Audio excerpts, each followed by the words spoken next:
Car मित्रों, आपके लिए आज लेकर आया हूँ बहुत ही इम्पोर्टेंट टॉपिक। आज की क्लास की शुरुआत हम पद्म पुरस्कारों के साथ करेंगे और आपको इम्पोर्टेंट सभी पद्म पुरस्कारों के बारे में पूरी जानकारी लिखकर लेकर आया हूँ, उनको आपको बताऊंगा। तो बस मित्रों, आज की वीडियो को आप लास्ट तक देखें। सभी क्वेश्चनों को आपको बेहतरीन तरीके से समझाने की कोशिश की है, जो कि आपके सभी कॉम्पिटिटिव एग्जाम की दृष्टि से इम्पोर्टेंट रहने वाली है। तो बस अपना प्यार दिखाना है और इस वीडियो को अंत तक देखना है। तो आइए मित्रों, स्वागत करते हैं आपका इस फूल पत्ती वाले क्लास नोट्स में, जो आपके सभी कॉम्पिटिटिव एग्जाम की दृष्टि से इम्पोर्टेंट है। तो यदि आप चैनल पर नए आए हैं तो चैनल को सब्सक्राइब करिए, बेल आइकन घंटी को दबाइए, जिससे कि आप लेटेस्ट अपडेट वीडियो नोटिफिकेशन को प्राप्त कर सकें और इस वीडियो का प्रीमियम देख सकें और अपने कमेंट बॉक्स में कमेंट छोड़ सकें और बता सकें कि आपको क्या क्या इस वीडियो में नया चाहिए।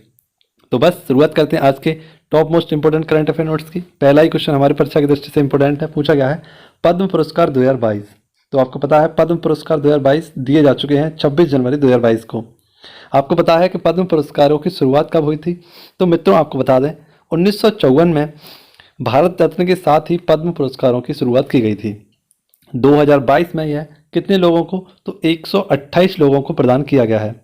पद्म पुरस्कार भारतीय सर्वोच्च नागरिक में दूसरा स्थान रखता है, जिसमें यदि हम बात करें तो सबसे पहले आता है पद्म विभूषण, पद्म भूषण और उसके बाद आता है पद्मश्री। 2022 में यह मित्रों आपको बता दें कि पद्म भूषण 4 लोगों को मिला है, पद्म विभूषण 17 लोगों को मिला है और पद्मश्री 107 व्यक्तियों को प्रदान किया गया है। ठीक है मित्रों, आइए आपको बता दें कि इनमें से 34 महिलाएं हैं और 128 में से यदि हम पुरुषों की बात करें तो हो जाएगा मित्रों, तो इसके आंकड़े अभी मुख्य रूप से नहीं निकाले गए हैं। ठीक है मित्रों, तो आपको बता दूंगा जैसे ही आएंगे। यदि हम बात करें इनमें मरणोपरांत, आपको पता हो तो आप कमेंट बॉक्स में बता दीजिएगा। मरणोपरांत 13 को दिया गया है और इसमें हम बात करें POI और IOC ऐसे 10 व्यक्तियों को दिया गया है। ठीक है मित्रों, जिसमें अगर हम बात करें कि 4 पद्म पुरस्कार हमारी परीक्षा की दृष्टि से इंपॉर्टेंट है, इन्हें देखेंगे। राधेश्याम, राधेश्याम यह संबंधित हैं, ठीक है, इनको दिया गया है। एक है प्रभा अन्य, इनको दिया गया है और बिपिन रावत, CDS बिपिन रावत, इनको भी दिया गया है। इसी के साथ कल्याण सिंह जो उत्तर प्रदेश के मुख्यमंत्री रहे हैं पूर्व और राजस्थान के राज्यपाल रहे हैं, इनको भी दिया गया है। इनको मरणोपरांत दिया गया है। यह भारत रत्न, माफ करना, पद्म विभूषण। ठीक है मित्रों, देखते हैं पद्म भूषण, यह 17 लोगों को दिया गया है। इंपॉर्टेंट व्यक्तियों पर हम बात करेंगे तो जैसे गुलाम नबी, ठीक है, यह जम्मू कश्मीर के हैं और आपको पता है काफ़ी अच्छे मंत्री के रूप में उन्होंने कार्य किया है। राजीव महेश्वरी, यह कहाँ के हैं? तो राजस्थान के हैं।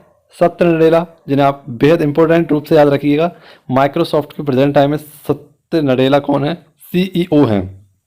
सिंदर पिचोई या गूगल के CEO हैं। साइरस पूनेवाला सीरम इंस्टीट्यूट के मालिक हैं। ठीक है, और इन्हीं के द्वारा कोविशील्ड नामक एक वैक्सीन भी बनाई गई थी जो कोरोना वायरस से संबंधित है। इसी के साथ देवेंद्र झाझड़िया, यह चूरू राजस्थान के हैं और कैसे? तो दिव्यांग खिलाड़ी हैं जो टोक्यो ओलंपिक भी खेल चुके हैं, टोक्यो पैरालंपिक भी खेल चुके हैं। अब देखते हैं पद्मश्री।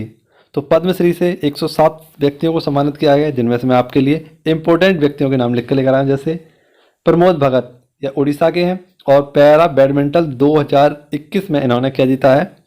गोल्ड मेडल जीता है। इसी के साथ नीरज चोपड़ा, यह हरियाणा से संबंधित हैं और टोक्यो ओलंपिक 2020 में इन्होंने भी गोल्ड जीता है। जिस तारीख को इन्होंने जीता था 7 अगस्त को, उसी तारीख को अब भाला फेंक दिवस के रूप में मनाया जाएगा 7 अगस्त को। वंदना कटारिया, यह उत्तराखंड की हैं और हाल ही में इन्होंने हॉकी में क्या किया है? ये हॉकी की खिलाड़ी हैं। उत्तराखंड बेटी बचाओ बेटी पढ़ाओ की ब्रांड एम्बेसडर ये चुनी गई हैं। अवनी लखेरा राजस्थान की हैं और पैरा शूटिंग में इन्होंने क्या किया है? गोल्ड मेडल जीता है। इसी के साथ सोनू निगम, यह महाराष्ट्र से संबंधित है और कला के क्षेत्र में इन्हें पद्मश्री से सम्मानित किया गया है। तो ये कुछ इंपॉर्टेंट फैक्ट थे आपके लिए, किससे संबंधित थे? पद्म पुरस्कारों से संबंधित थे। ठीक है मित्रों, यदि वीडियो पसंद आई हो तो लाइक, शेयर और वीडियो पर नए आए हों तो चैनल को सब्सक्राइब अवश्य करिएगा। बिना चैनल को सब्सक्राइब किए मत जाना, क्योंकि हर एक चीज़ इंटरेस्टिंग नहीं होती है, लेकिन हमें अपने सपने पूरे करने के लिए उन्हें पढ़ना पड़ता है। ठीक है मित्रों, तो इसी सोच के साथ आपको करंट अफेयर पढ़ना है, क्योंकि डेली करंट अफेयर आपके लिए इंटरेस्टिंग नहीं हो सकता, लेकिन फिर भी आपको उन्हें पढ़ना है और बेहतरीन तरीके से उन्हें याद रखना है। ठीक है, तो तो आइए शुरुआत करते हैं हम नेक्स्ट क्वेश्चन की, क्वेश्चन नंबर 2 की। क्वेश्चन नंबर 2 में आपको जनवरी माह के सभी जो दिवस हैं उनके बारे में एक रिवीजन कराने वाला हूं, तो आप इस रिवीजन को पूरा कर कर ही जाएं। ठीक है। क्वेश्चन में हमसे पूछा गया है कि विश्व प्रतिवर्ष राष्ट्रीय पर्यटन दिवस कब मनाते हैं?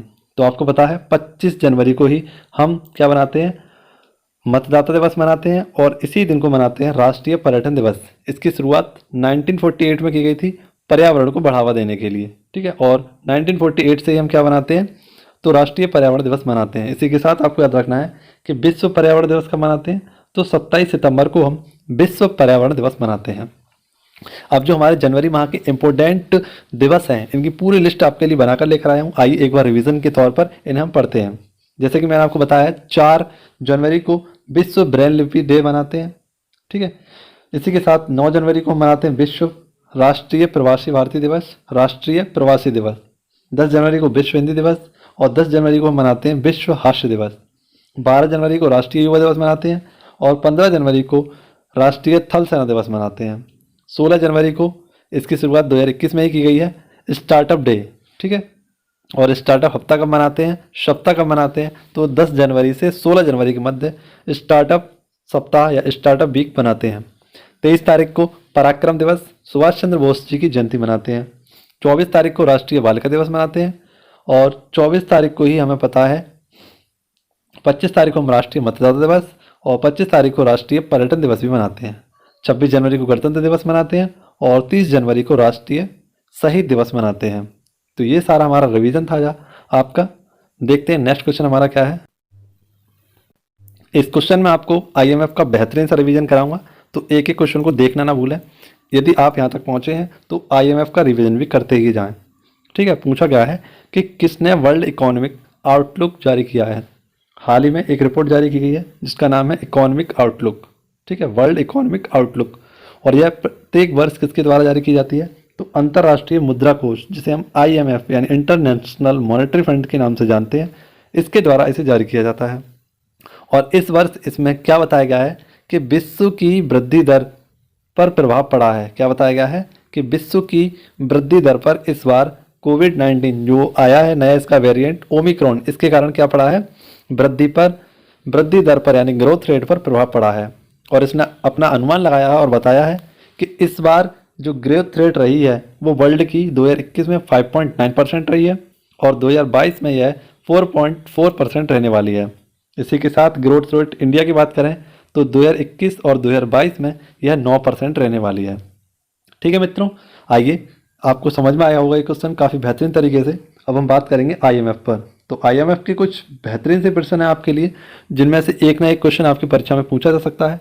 तो आप इसका या तो स्क्रीनशॉट लीजिएगा या इसका मेरे साथ रिवीजन करिएगा। IMF से बनने वाले जितने भी फैक्ट होंगे उन सभी फैक्टों को क्लियर करूंगा, तो आप इसका रिवीजन अवश्य करें और इसको पूरा देखें, इसका स्क्रीनशॉट लें या मेरे साथ रिवीजन करें। IMF इंटरनेशनल मॉनेटरी फंड इसकी क्या है, फुल फॉर्म है, और इसे हिंदी में अंतर्राष्ट्रीय मुद्रा कोष कहते हैं। इसकी स्थापना कब की गई थी, तो 1944 में ब्रेटन वुड्स सम्मेलन के तहत इसकी स्थापना की गई थी। और आपको बता दें इसका हेडक्वार्टर कहाँ पर है, तो इसका हेडक्वार्टर है वॉशिंगटन DC में। वॉशिंगटन DC कहाँ है, USA अमेरिका में।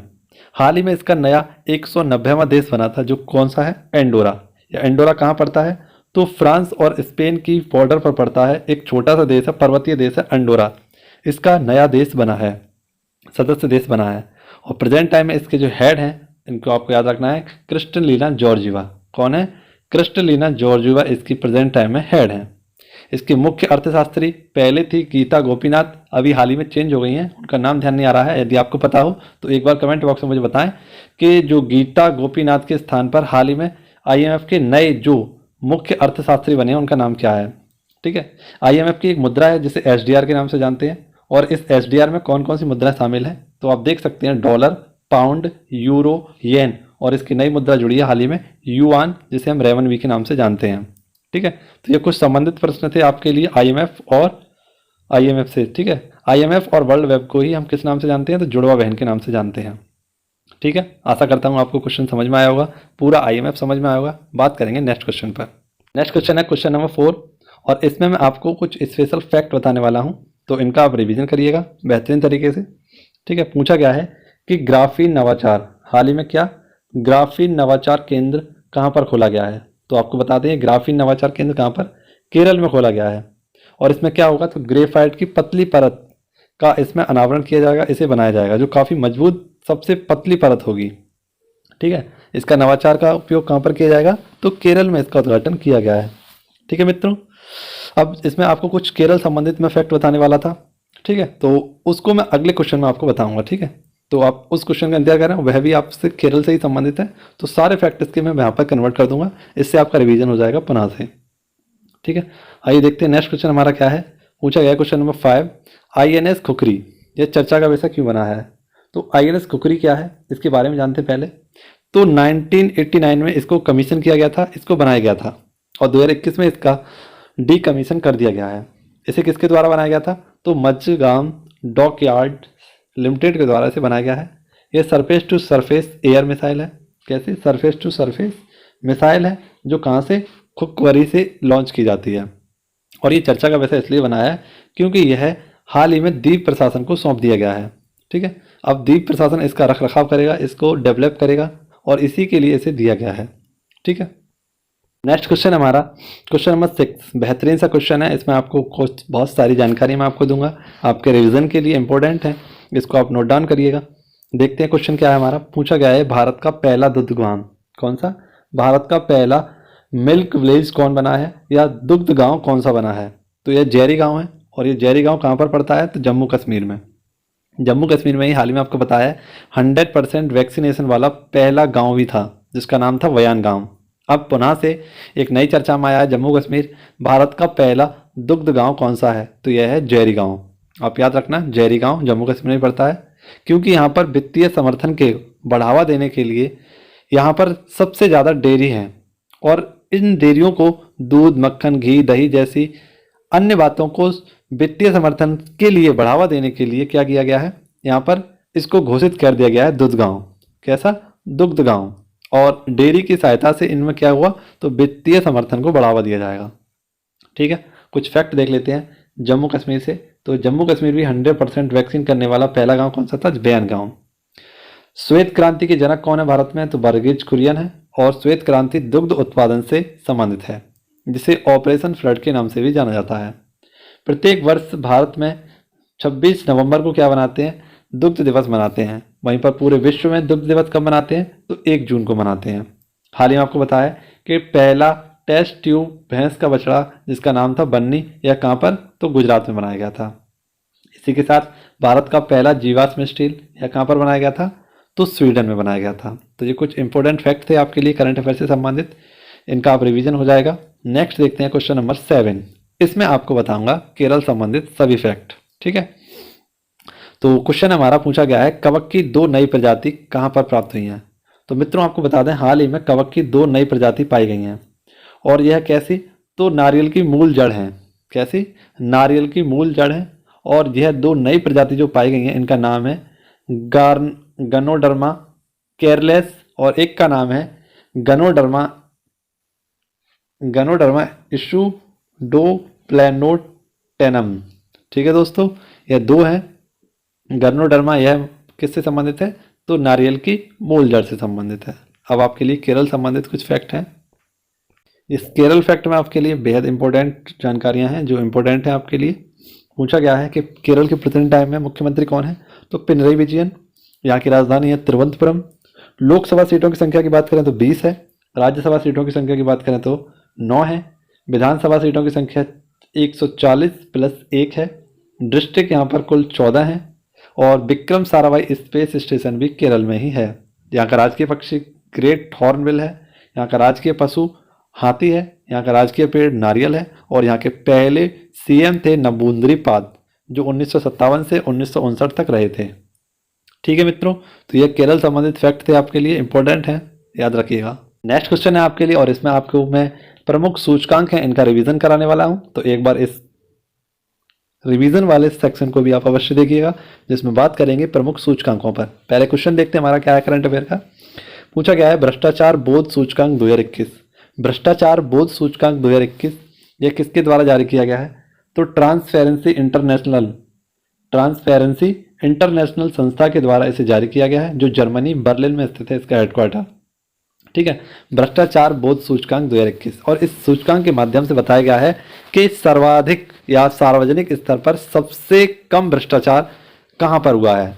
ठीक है, तो जो टॉप पर आया है वहाँ पर सबसे कम हुआ है, और जो नीचे आया है वहाँ पर सबसे ज़्यादा सार्वजनिक स्तर पर भ्रष्टाचार हुआ है।